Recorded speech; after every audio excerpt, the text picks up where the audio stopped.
So Britney Spears' ex-husband Kevin Federline alleges that Britney Spears stood over their sleeping sons with a knife in a shocking memoir revelation.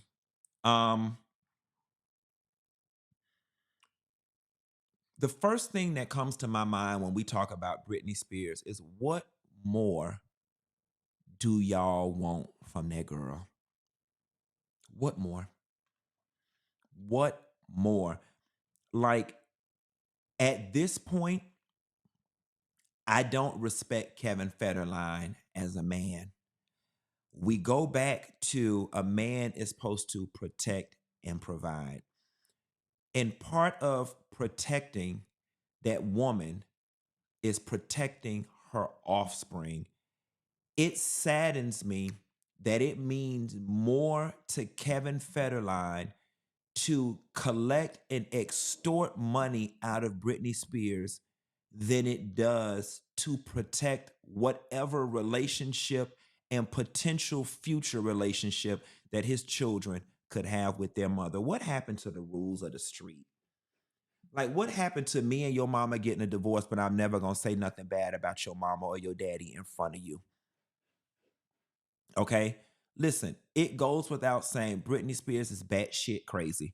All right. Anybody my damn age that spin around in they panties and they bra in an unkept house doing the same, that bitch ain't even doing an 8 count. She doing a 4 count. She ain't even doing a boom cat cat. She doing a boom cat. She not even doing a boom cat cat tap. That bitch, only thing that crazy bitch could do is a boom cat spin. She riding there doing a boom cat spin in some Fisher Price panties that somebody bought from the liquidation sale at Kmart. All right. It goes without saying that this lady is crazier than a bed bug. Kevin, what more do you want out of her? Kevin, you mean to tell me that you sat up for all those years collecting that money and you ain't even did?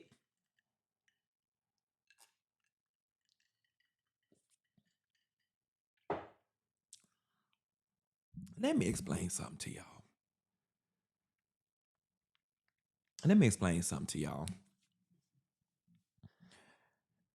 Some of y'all hoes in life, y'all just ain't never been broke enough. Y'all just ain't never been, y'all ain't never been broke enough. Money must have just flowed through y'all hands way too easy. Because the first thing I would have done had I had 2 children from Britney Spears, the first thing I would have did was when it got me a piece of place to stay. With the type of money and child support that he was getting from that lady, fine. You want to live high on the hog, you want to live nice, I would have went and got me a $1 million place to stay. That bad boy would have been paid off in a couple years. All the rest of that money that I was getting from Britney, I would have been driving nice. I would have had my pieces. But when the money dried up, I would have been on had so much of that whole child support money sold up. I wouldn't have needed a damn thing from that bitch. I wouldn't have needed nothing. Honestly and truthfully, I always tell people this. At the point in which your house is paid off, you could go, I don't care who you are, I don't care what lifestyle you live. At the point in which your house is paid off, you could go ring the register at Target and be okay. At the point in which your house is paid off, you can go ring the register at Ross and fold towels and be okay. Like, only desperation makes you do this type of thing. How did you screw over all this money that now, later in life, now that the kids are grown, now you got to write memoirs? And here's the sad part. This memoir is an admission to yourself, the universe, and the readers out loud that you really are nothing.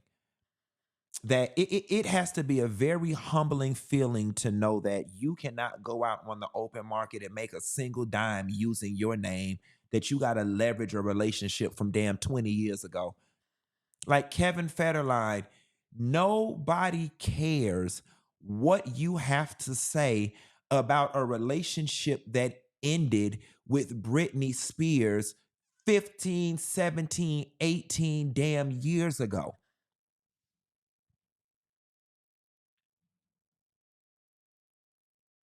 She stood over the kids with knives. Okay. What you want us to do with that? It's becoming impossible to pretend that everything is okay.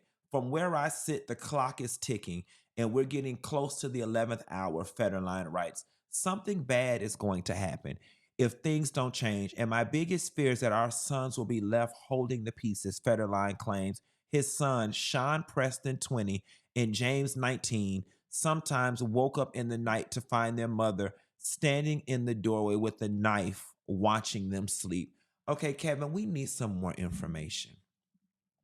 We need some more information, Kevin. How old were the kids when this happened? Was this when you and Brittany were together? Is this when the kids were 8 and 9 and 6 and 5? Because if so, Kevin, we've dealt with that already. All of that was swooped up under her initial conservatorship. Now, if you're telling us, Kevin, that this happened last month, if you're telling us that this happened last year, maybe, just maybe, we might have a little something to talk about. But even with that, those kids are grown. And if they ain't worrying about it, you shouldn't be worrying about it either. And the unfortunate thing is, some unscrupulous publishing house is going to give him some half baked ass book deal or whatever the case may be. Kevin, we don't care. We don't care. Now, Kevin, I will say this. You a good looking man and you look like you got a big old dick. Get on OnlyFans and play with it. Or come down to Florida and do prostitution. Come down to Florida and do prostitution. Start a podcast. You just lazy. And I can even make an allowance for I'm fresh out of this relationship and I want to make money off of her, right? You can't be 10, 15, 18 years out of a relationship with somebody and still trying to make money off of it. Where's your new girlfriend and what does she have to say about all of this? Because if I was your new girlfriend, your new wife, your new whatever, I would feel some type of way. I would feel some type of way.